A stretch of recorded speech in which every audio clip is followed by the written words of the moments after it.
Yeah. Okay. So we're starting off with a review. Oh. Yeah. And I decided to err on the side of more than less review. Yeah. Just because it's been so long. So here, well, I'll figure out where we're up to in the text in 1 second. Okay. So let's review what we did first. So these are bullet points. So point 1, some people believe there's more Ra than Tov in the world, and it was Al-Razi, the Muslim philosopher, who tried to prove it by like counting up all the bad stuff that happens. Okay. Then the Rambam says, what's the mistake is they view the whole universe in terms of themselves, as if everything exists for them. Well, and that's when we watched all those videos. Yes, that's when we watched all the videos, right? So if anything goes contrary to their desires, they say the whole universe is bad. And then the Rambam says, so this is when we watched all the videos, they do not consider the lack of Ra in the totality of the universe, or even among the plants, animals, and everything else on Earth. That's how big the universe is. That's how deep the ocean is. That's how big everything. That's what we did then. Okay. Then they fail to consider the Ra that they caused themselves. And man must remember his small place in the universe and not imagine that the universe was created for him. And man fails to recognize the good of the circumstances and blames Hashem for all of the bad stuff. And that's the example I gave from the Rambam. It's like if you're trying to get a yacht and you dig up your yard and you're not finding a yacht, and then you're like, God didn't give me a yacht and now he ruined my yard. Obviously that person's insane, right? You're just looking for a yacht in the wrong way, and there are ways to get yachts. And that's not one of them. It's what we learned about matter and form and good and yes, this comes up. Yeah. So then the last thing we did in the last class is we started the 3 types of Ra. So on the handout, do you have the handout there? Did I send it to you or not? I mean, I'm on like one of the things. I don't know if it's the right one. I mean, if you send it to me, I can probably like make like. Let me see if I have my notes on it. Maybe I had to yeah, I actually forgot to bring my Iyov folder. I mean, if you email it. I can email it to you. Yeah, let me. Then I can make marks on it. Yeah, hold on just a second here. No. We're at the part that says the ra'os of befall man are of 3 kinds. Is that somewhere on the sheet that you can see? Probably on page 2 or something. Or page 3. Yeah. I don't know. I don't. Yeah. The first page. Wait. No, it's the second line, the second sentence of the second page. Second line. Okay. Yeah. Yeah. Okay. I explained this theory. Yeah. Okay. Oh, the first kind. Yeah. So I'm gonna reread it. Again, this is still review. It's still review. The first kind of Ra is that which is caused to man by the circumstance that he is subject to coming to be and passing away, or that he possesses a body. So you are physical. You're going to be subject to certain types of Ra. Okay. It is on account of the body that some persons happen to have great deformities or paralysis of some of their organs. This Ra may be part of the natural constitution of these persons, or may have developed subsequently in consequence of changes in the elements. For example, through bad air or thunderstorms or landslides. Oh, bad air. That was the bad air theory I mentioned that Pasteur was. Louis Pasteur. They didn't know about germs, but they called it bad air. And I forgot to mention, by the way, what did Chazal call the thing that they believed was invisible and caused diseases? Close. Oh. Close. Ruach Ra, which is Bad air. Isn't that like what Sha'ul had though? Yes, right? Because that's the same. Like yeah, they call illnesses or things that cause illness Ruach Ra. Yeah.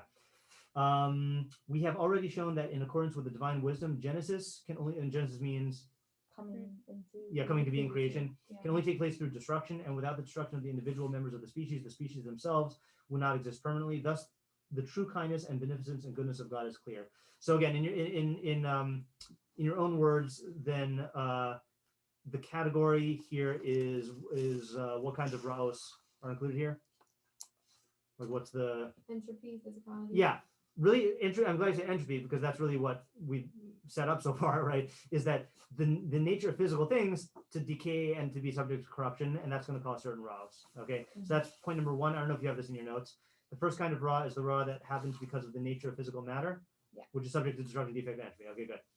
Then he says, still review apparently, he who thinks that he can have flesh and bones without being subject to any external influence or any of the accidents of matter unconsciously wishes to reconcile 2 opposites, namely to be at the same time subject and not subject to change. So that's like, I think I give the analogy of the thing that makes ice cream a good thing to eat is it melts when you lick it. So, but the thing that makes ice cream bad is it melts when you don't want it to melt. So you can't have it both ways. The thing that makes ice cream lick upon contact with your tongue is the same thing that makes it melt when it's, warm out. If a man were never subject to change, there could be no generation. there would be one single being, but no individuals forming a species.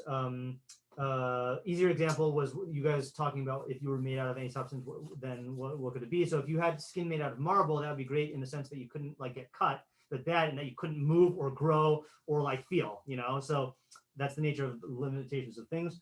Galen, in the third section of his book, The Use of the Limbs, it's a great title for a book, says correctly that... Is that sarcasm?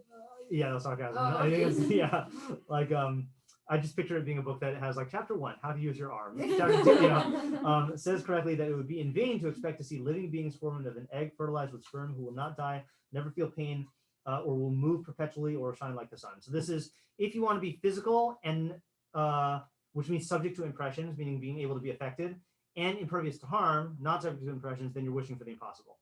Okay? And then he says, I don't know if this is still review. This statement of Galen is part of the following more general proposition. Whatever is formed of any matter receives the most perfect form possible in that species of matter. In each individual case, the defects are in accordance with the defects of that individual matter. The best and most perfect being that can be formed of the egg and sperm is the species of man. For as far as man's nature is known, he is living, rational, and mortal. It is therefore impossible that man should be free from this type of raw. I feel like we didn't read this paragraph. I don't So- know if we read it, but we spoke about We it. did speak about it, yeah. So what is he saying here? If let me set you up. If you complain about like, I wish I wouldn't be able to scrape my knees, then the Rambam would say, well, then you're kind of wishing to be physical and not physical at the same time. But now he's making a new point. That every single bad thing every single good thing comes with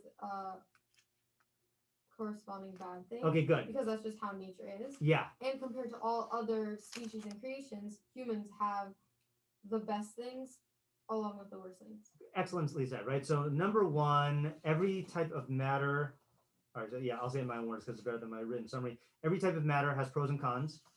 And humans, he's saying, are the most perfected physical species. And so the body you have is the best body that can be had in terms of like God perfected your body, not your body specifically, but human bodies in general. It's the best design.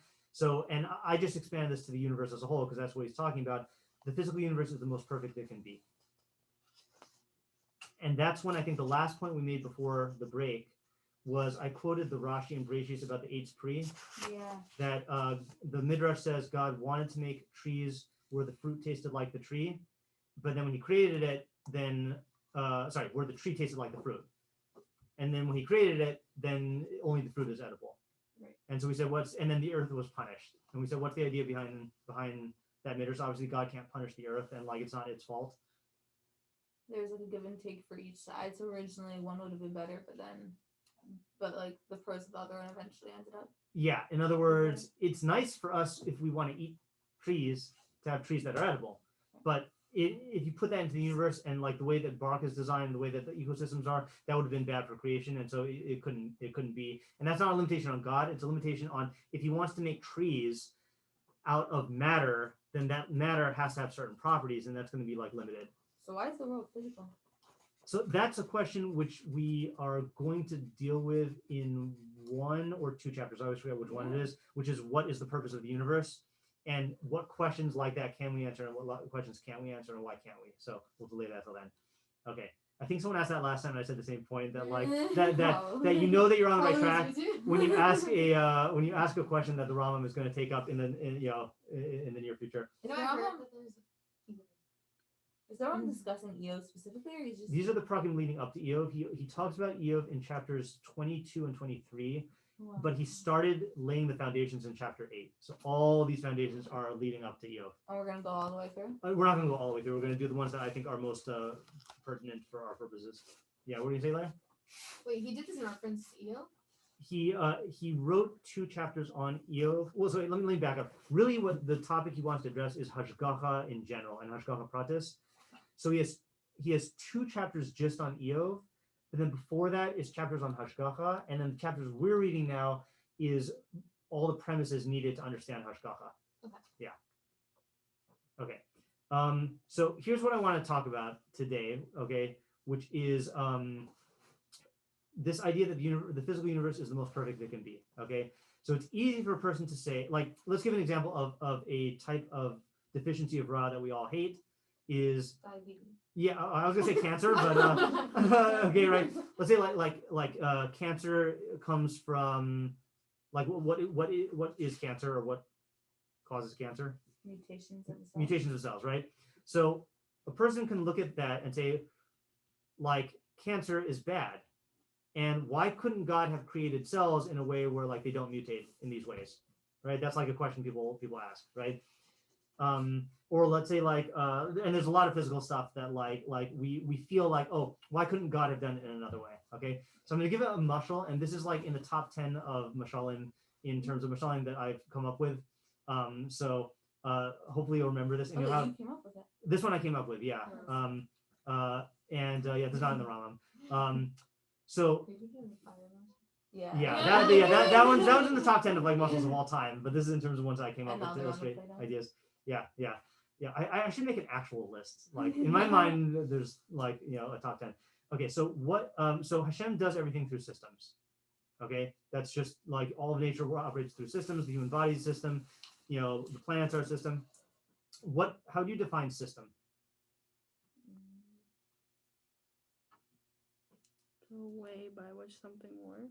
A way by which something works. Okay, that's true, but can you be more specific? Let's say to differentiate it from like an action. An action is or like what makes something systematic? The interaction, between like different parts to create a specific goal. Excellent. That's what I was thinking. Parts.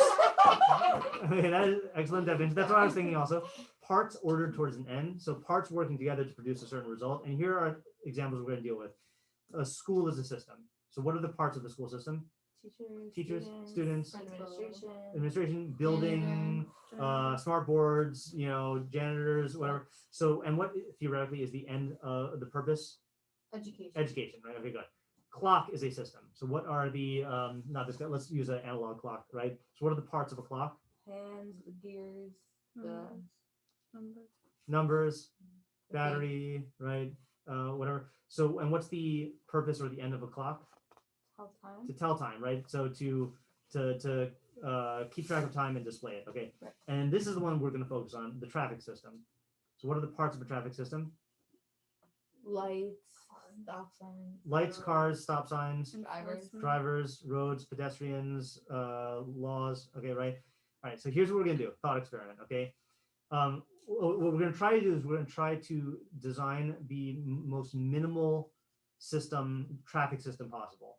So the most minimal traffic system possible would be no roads, and cars could just go anywhere at any speed.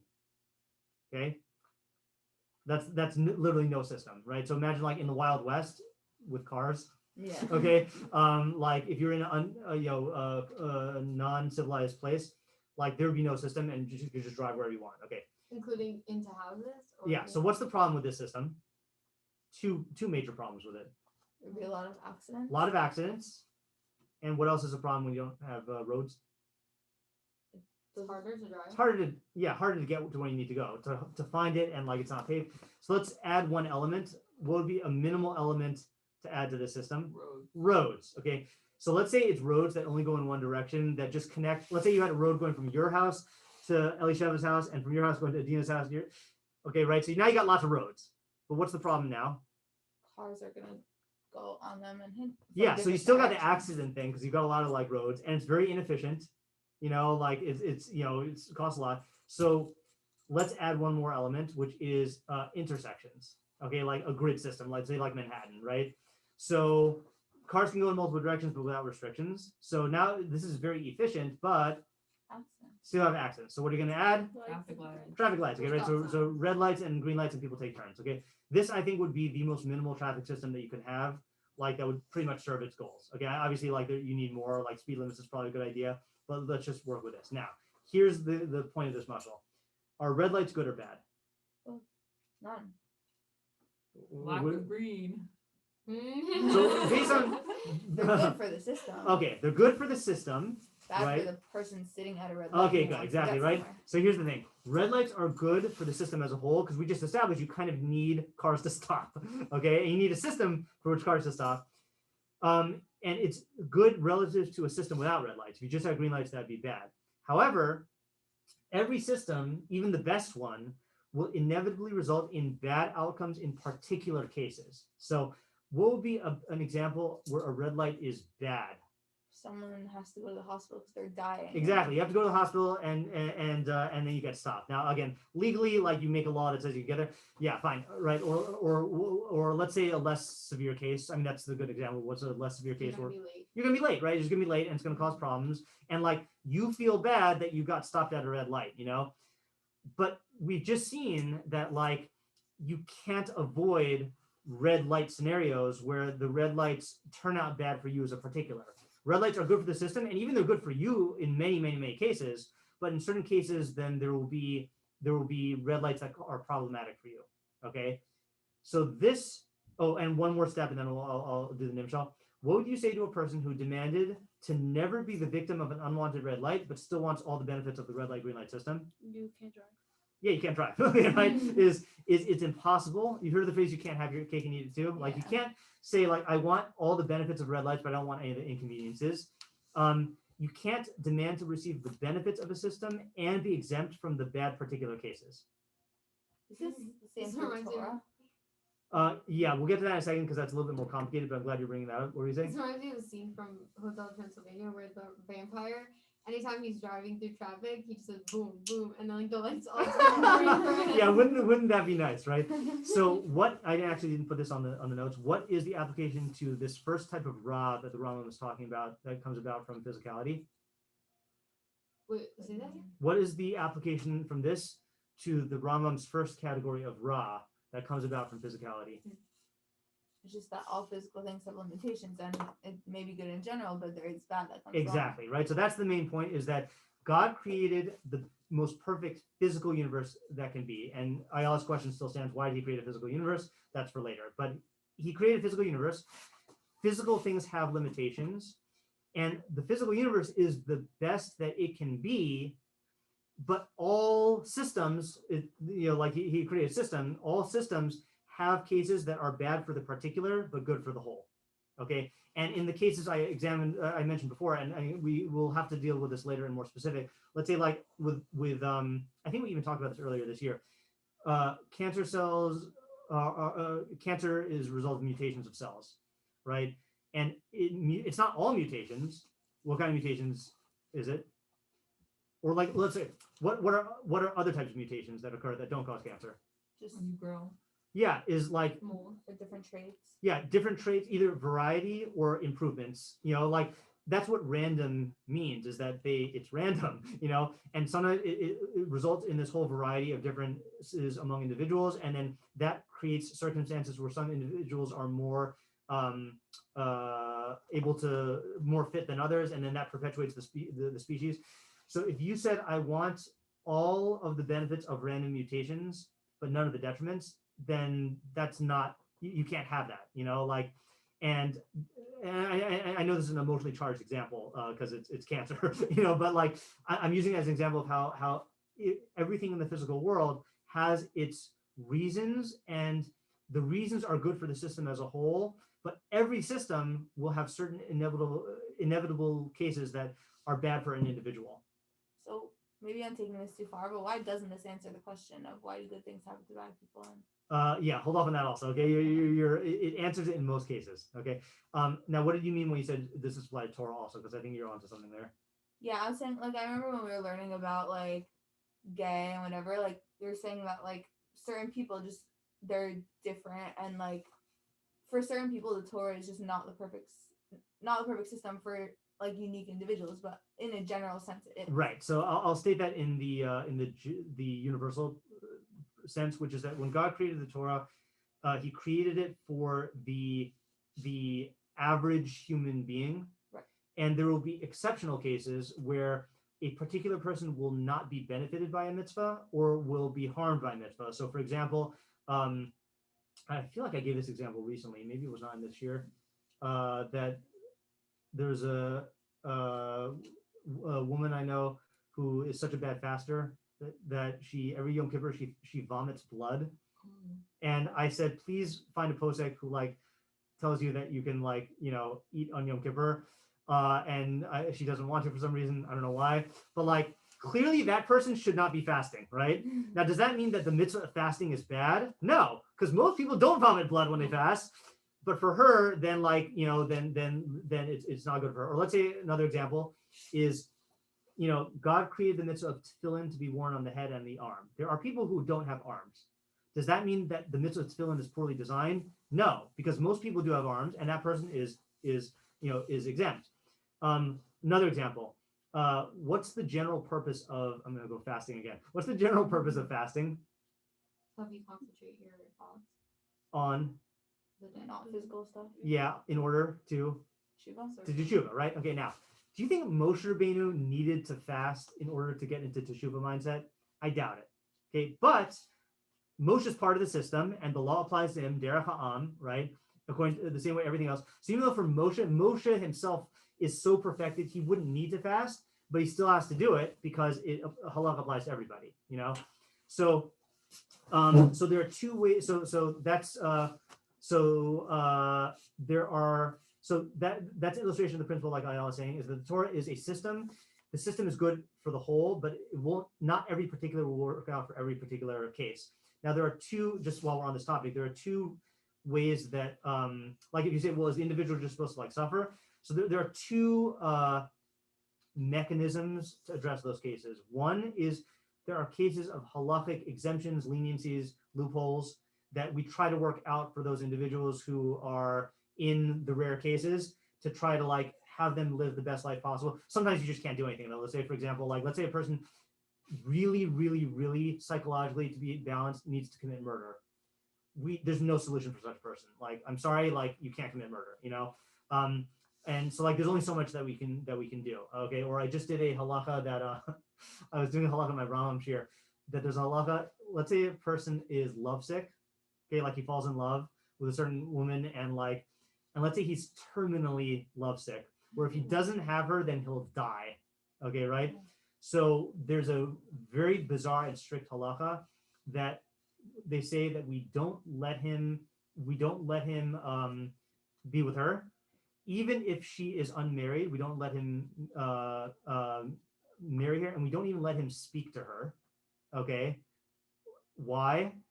The reason they gave is they said that this is a halakha midurabanan, is that that it is it's going to lead to promiscuity, because then everyone's just going to claim that they're lovesick and that they have to like be with this one person, and then it's going to lead to like lots and lots of problems in Klal Yisrael. I have to commit adultery with my neighbor's wife. You don't understand. I'm going to die if I don't do that. What was that? It's originally that she's usher to him, like. No, so it's it was a very strange case that even if she's completely unmarried and he's completely unmarried, yeah, and it's weird. It's the actual halacha is we don't indicate to him that he can be with her, but like why wouldn't he? Like, why would you ever ask that? Why would come up? Why wouldn't he just like marry Is that her? even a real thing though? Terminally I ill? that, I don't think that's a real thing. yeah, I mean back then they thought it was a real thing. Yeah, it's a good question. I don't know. It's still, the case kind of confuses me, but we're just trying to understand the case in the Gemara. Why am I bringing this up? Because I don't know. because there are Like, limits. it's possible it's not Right, legit. is we don't just like, let's say you are terminally lovesick with someone who's married to someone else. We don't say like, okay, we'll make an exception, and so one solution is to find halachic leniencies and loopholes, but there's only so far that can go. And then there's another way that halakha can deal with cases where particular mitzvahs are harmful or are not beneficial, which is a navi or a beis din can temporarily suspend any mitzvah except for avodah zarah. Okay, so let's say, for example, and I don't know if they would actually do this, okay, but let's say, for example, we get a Sanhedrin tomorrow, okay, and let's say they see that there are a bunch of Jews that the main obstacle, there are a bunch of non-religious Jews that the main obstacle for them is like using electricity on Shabbos, okay, right? And if they were allowed to use electricity on Shabbos, then they would start to keep halacha, okay? So a Sanhedrin has the right to say temporarily suspend the prohibition against using electricity on Shabbos, okay, for a specific purpose. Or let's say there's another case. Everyone can use it. Yeah, I don't know if they can do it in a targeted way or if it has to be for everyone. I'm not sure what their powers are. Or there are similar cases also where, let's say, like a Navi, let's say the Jewish people were going to go to war, and they needed, and like in order to win this war, they would need to start preparing on Shabbos. The Navi can say temporarily suspend Shabbos this one time, you know. So that's like addressing particular bad cases, but on a systemic level. So the reason I'm dwelling on these points is like in the physical universe. Oh, and in the physical universe, what happens sometimes when there's going to be something natural that would interfere with something that is good? What would be the equivalent of like finding a loophole in the laws of nature that sometimes happens? Like technology?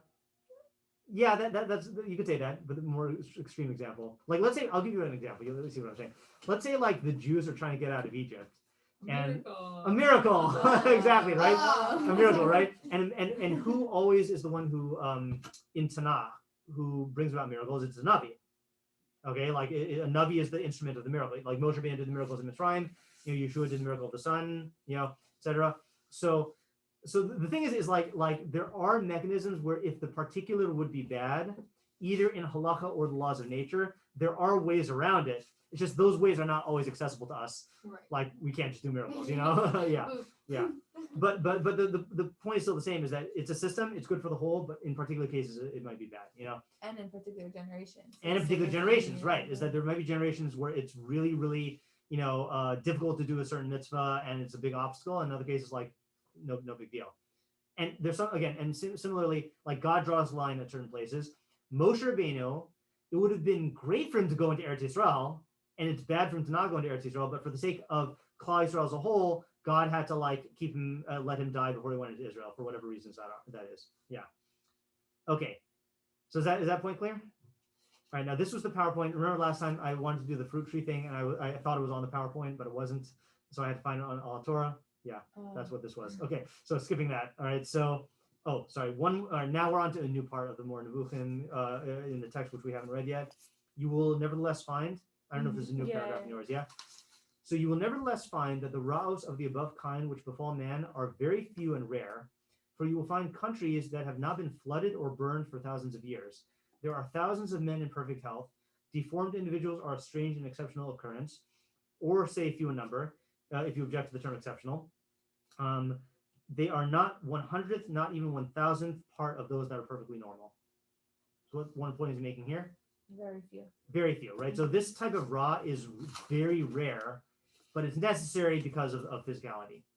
And so it's like, again, this is I'm not sure which cognitive bias it is, but it's kind of a variant of the confirmation bias. But like we see a case of like a deformity or like a defect, like a birth defect, and we're like, this is horrible. How can this happen? And I'm not saying that question is illegitimate, but if you look at what percentage of people have that deformity and what percentage of people don't, you'll find that it is very, very rare compared to the main thing. Or let's say, like, again, storms.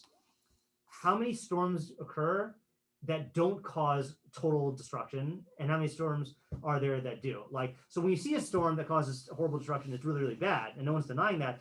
But the weather patterns in general are beneficial to the earth, not detrimental. Okay. Ready for the second class of Ra? Yeah. Okay. Second class is and third class are much easier to understand. Okay. Second class of Ra's comprises such Ra's as people cause to each other, when, for example, some of them use their strength against others. These Ra's are more numerous than those of the first kind, and their causes are numerous and known. They likewise originate in ourselves, though the sufferer himself cannot avert them. This kind of Ra is nevertheless not widespread in any country of the whole world. It is of rare occurrence that a man plans to kill his neighbor or rob him of his property by night. Many persons are, however, afflicted with this kind of Ra in great wars, but these are not frequent if the whole inhabited part of the earth is taken into consideration. So in short, what is the cause of this kind of Ra? Man, right? Good. And why does man cause this kind of Ra? Why doesn't God stop it? Very few. I don't think that's the reason why God doesn't stop it. I think there's more fundamental free will. Okay, right? So this is the Ra that that people inflict on each other. And then parentheses here, because the Rambam didn't make this point now, but he mentioned in the previous chapter that this comes about from ignorance. And these, the severe forms of this Ra are relatively uncommon. So again, in any given city, how many murders take place and how many non-murders take place? There are always way more non-murderers than murderers. There are always way more places that are not at war than places that are at war. And the reason why God doesn't categorically remove this is free will. And could you just elaborate on your answer, free will? Like how does free will explain? Because if you couldn't decide whether or not to do bad or good, then there is no such thing. Yeah, is it the only way for God to get rid of this is to just make man not have free will, right? Now, you could then ask another question, which is, why did God give man free will? That's another question I'll have to delay for the same chapter that you asked about for the purpose of the world. Okay, so that was, I think, all he says about that. Okay. Ready for the third category? Yeah. Okay, third category of ra's comprises those which everyone causes to himself by his own action. What's the difference? Yeah, what is the difference? Self-harm? Yeah, is you're harming yourself or is you're harming other people? Oh, so you can stop yourself from doing things that are harmful for yourself. You can't really stop another person if they want to harm you. So that's why it's a different category. This is the largest class and is far more numerous than the second class. It is especially of these ra's that all men complain. Only few men are found that do not sin against themselves by this kind of ra. And when he says sin, he doesn't just mean halakhic sin. He means like, what are some other examples that are not halakhic sins? Being rude. How does that harm you? I mean, you're right, but how's that harm you? True. Not eating. I was gonna Not say eating healthy, right? But isn't that fall under like health? Like the Torah. Okay, fine. So when I said that it's Yeah, not halakhic, I like- meant like not like a technical halakhic Okay. answer. Yeah. Right. So not eating healthy, not exercising, not moderating like how much you work and whether you stress yourself out. Not spending your money wisely, not not having your relationships go properly. Like all of these are things. What sefer have you learned that deals with this kind of ra? No. Mishlei more than more going to Kabbalah's also because chasing Hevel, but Mishlei, every pasuk in Mishlei is like, the fool brings harm upon himself because he makes a foolish decision. Those that are afflicted with it are therefore justly blamed in the words of the prophet. This was brought about by your own hand. You did this to yourself. The same is expressed in the following passage. A destroyer of his own soul will do this from Mishlei. So this is the third kind of ra. That people inflict on themselves through their own actions. This type of ra is more numerous than the other types. And the first type, you know? Yes, he actually says more than the first type. I think because why than the first type in terms of in a person's life? You're saying this is more than the first type only in terms of the person's life. I think not in a terms of person's life. behavior? Yeah, I think in terms of what people complain about. Oh. But I guess I would say even absolutely. Because generally things go as planned in nature. Yeah, because nature is designed very, very well, and the cases that come about purely through like natural lapse in matter are very few. But most of the stuff that we do that we suffer from is from our own decision making or our own like imperfections. Does this category include hashgachic, like retaliation? I don't even know if that's No, in fact, you mean like when God makes a punishment for to you doing something. yeah. So it doesn't, and I would go so far as to say that is not ra. Okay. It's good because it is alerting you to the fact that you're making a mistake and showing you the path for tshuva. Right. So it's ra in the sense that you might be suffering harm or might be painful, but it's not like ra in the ultimate sense. In a deprivation. Yeah. That's rare though, right? That is rare. Yeah. You need to be on a high level for that. Like you need to deserve to earn it. You need to earn that. Yeah. I earned my raw. Exactly. Punishment. Yeah. And what was I going to say? Just another thing. The reason why he's emphasizing that that this is the largest class and people complain about this is the largest class, but people blame God for most of their raw. So like people think that like the first category is the most numerous. Like why did God set up the world in this way? Or they put blame on like God's design, not on their own mistakes. Yeah. Okay. I think this is actually a good stopping point for today because then he goes on to a different thing, and then we'll if I'm here tomorrow, then we'll finish this.